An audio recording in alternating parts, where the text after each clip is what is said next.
Ce matin, nous sommes avec Silver Bonabel. Bonjour professeur. Bonjour.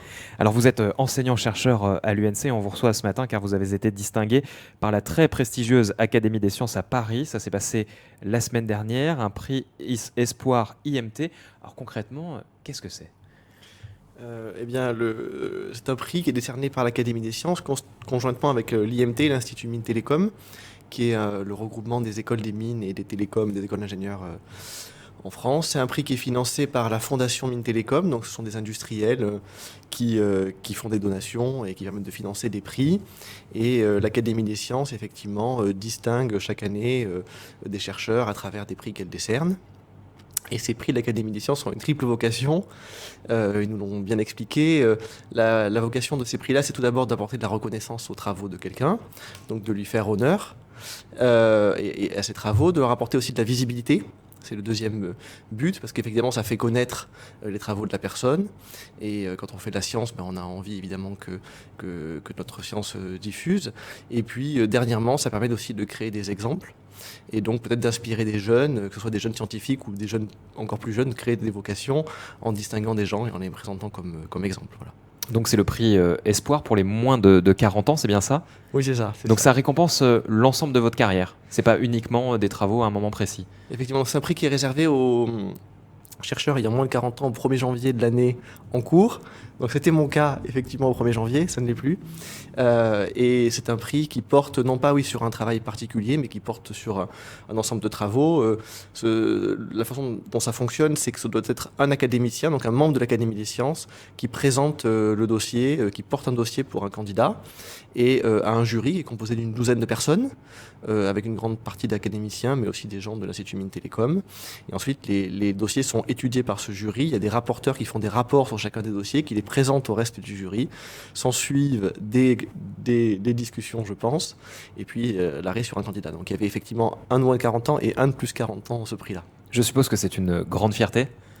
Oui, c'est une grande fierté. Et puis aussi, il faut rendre à César ce qui est à César, partager ce prix aussi avec toutes les équipes qui sont derrière.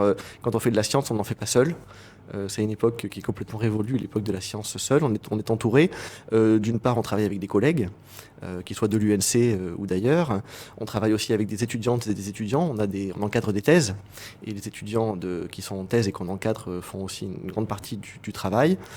Et donc, ce prix aujourd'hui, effectivement, dois le partager. Évidemment, il y a une seule personne sur qui ça tombe, mais ensuite, il est partagé pour moi avec toutes les équipes. La remise des prix avait donc lieu la semaine dernière à Paris. C'était un moment très solennel. À quoi vous avez pensé à ce moment-là ? Alors, elle a eu lieu en deux temps, deux fois. Il y a eu deux cérémonies, ce qui est un peu singulier.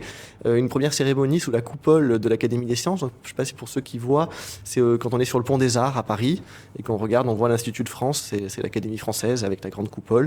Et c'est très joli et les lieux sont très impressionnants. Et donc, sous cette coupole, effectivement, il y a eu une première remise de l'ensemble des prix de l'Académie avec roulement de tambour par la garde républicaine. Donc effectivement le cœur bat un peu quand on voit les gardes rentrer et taper sur le tambour.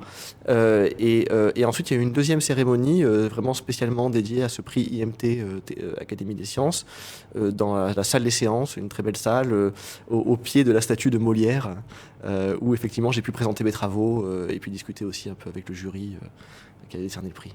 Alors, l'Académie des sciences, c'est une institution au niveau national ? Oui, c'est le Graal de la science. Je crois que beaucoup de scientifiques rêvent d'y entrer un jour. Il faut évidemment, c'est très peu y rentrent. Ça distingue vraiment les meilleurs scientifiques et c'est très impressionnant quand on est scientifique, c'est de penser, donc ça a des siècles, et de penser à tous ces gens illustres qu'on a pu étudier, voire vénérer dans notre jeunesse, et de se dire que ils sont passés par là, ils ont été académiciens. C'est très impressionnant. Et vous aussi aujourd'hui pour recevoir un prix ? Voilà, c'est ça. C'est exactement. Les prix sont une tradition ancienne de l'Académie des sciences. Alors qu'on comprenne bien, parce qu'on récompense l'ensemble de votre carrière à travers ce prix, mais finalement, vos travaux, ils portent sur quoi ? Je sais que vous avez l'habitude de vulgariser, vous organisez notamment la Nuit de la Science à l'UNC. Vos travaux, concrètement, à quoi ils servent ? Quelles sont les applications ? Alors, le prix porte sur 3 thèmes. Effectivement, il y avait écologie et environnement, matériaux et transformation numérique dans l'industrie. Je pense que j'ai été distingué dans le 3e thème, transformation numérique dans l'industrie, parce que j'ai travaillé beaucoup sur la conception d'algorithmes. Donc, ce qu'on appelle un algorithme, c'est en fait un ordinateur qui fait des calculs pour faire quelque chose. Moi, j'ai beaucoup travaillé effectivement pour des mathématiques appliquées à des problématiques industrielles. Je pourrais citer 3 applications, on va dire. Allez. J'ai travaillé par exemple sur des systèmes anti-balancement pour grues de chantier. Donc un algorithme qui va permettre d'éviter des oscillations résiduelles de la charge quand on la déplace avec une grue. Et ça permet évidemment des gains de sécurité, parce qu'une charge qui pèse des tonnes et qui est emportée par son inertie, ça peut faire des dégâts, c'est déjà arrivé. Ça permet de gains de productivité, on peut la déplacer plus vite si on sait qu'elle ne se balancera pas à destination. Et j'ai travaillé en partenariat avec Potin, qui est un des leaders des grues de chantier mondiaux, une entreprise française, sur ce sujet-là.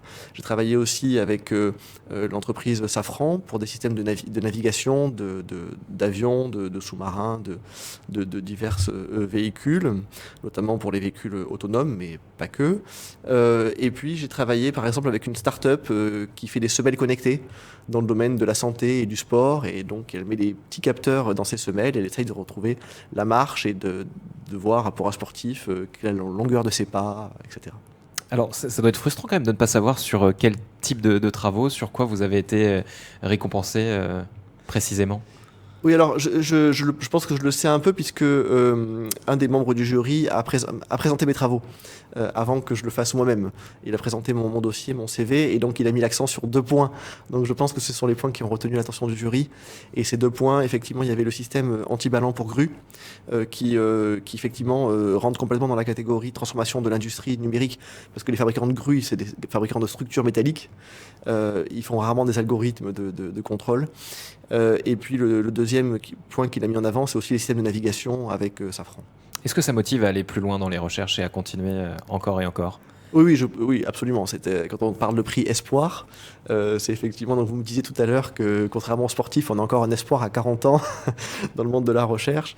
Effectivement, on parle de prix espoir, c'est un encouragement à continuer, et ça donne évidemment, ça booste énormément pour avoir l'envie. Et ça participe aussi au rayonnement de l'Université de la Nouvelle-Calédonie ? Ça participe au rayonnement de l'Université de Nouvelle-Calédonie, une université distinguée par l'Académie des sciences au travers d'un chercheur. Effectivement, c'est pas rien, et ça fait plaisir aussi pour la Calédonie. Est-ce que vous avez déjà des retours des étudiants que vous encadrez aussi ? Qu'est-ce qu'ils vous disent ? Alors non, parce que c'est la fin de l'année, donc ils n'ont plus cours. Et donc, je n'ai pas eu la chance de les voir. Mais comme je le disais tout à l'heure, l'Académie met l'accent sur le fait que ça crée des exemples. Et je crois que pour les étudiants, c'est très positif. Ça peut donner envie de continuer, puis leur montrer que c'est possible aussi. Que quand on travaille et qu'on s'accroche, on arrive à des choses. Alors Sylvain Bonnabel, vos travaux ne cessent d'être salués à l'international. Je vais juste citer: meilleure publication scientifique en sciences de l'automatique dans la revue Automatica, c'était en 2020. Meilleur jeune chercheur européen en sciences de l'automatique, ça c'était en 2021. L'Académie des sciences en 2022. Et après ? Eh bien, il risque d'avoir une petite pause peut-être. C'est vrai que il y a eu beaucoup effectivement de distinctions très positives ces dernières années. Mais les 2 derniers prix, le prix européen et le prix de l'Académie des sciences, sont des prix réservés aux moins de 40 ans. Et donc forcément, quand on a 40 ans comme moi, eh bien, on arrive à un moment où on a beaucoup de travaux derrière soi quand même, et bientôt on n'est plus éligible, donc ça peut aussi un peu jouer sur le fait qu'on a des prix à ce moment-là. C'est difficile d'avoir ces prix-là à 35 ans, on n'a pas assez de travaux, et puis on peut pas les avoir au-delà de 40 ans. Donc forcément, ça concentre effectivement un peu les prix à ce moment-là. Mais est-ce que vous souhaitez encore participer à ce type de prix, de distinction, de concours ? Oui, tout à fait. C'est une motivation pour vous ? Tout à fait, non, mais c'est tout à fait, pourquoi pas. Et puis il y a d'autres choses sur lesquelles il faut aussi se concentrer, c'est-à-dire que on nous demande beaucoup de récupérer des financements aussi maintenant au niveau national. La recherche, il y a beaucoup d'appels à projets qui sont faits, et donc il n'y a pas que les prix, il y a aussi faire des projets de recherche et avoir des financements pour ces projets de recherche, qui est peut-être moins visible, mais tout aussi utile. C'est pas juste un petit trophée qu'on met quelque part chez soi, c'est au-delà de ça. Oui, tout à fait.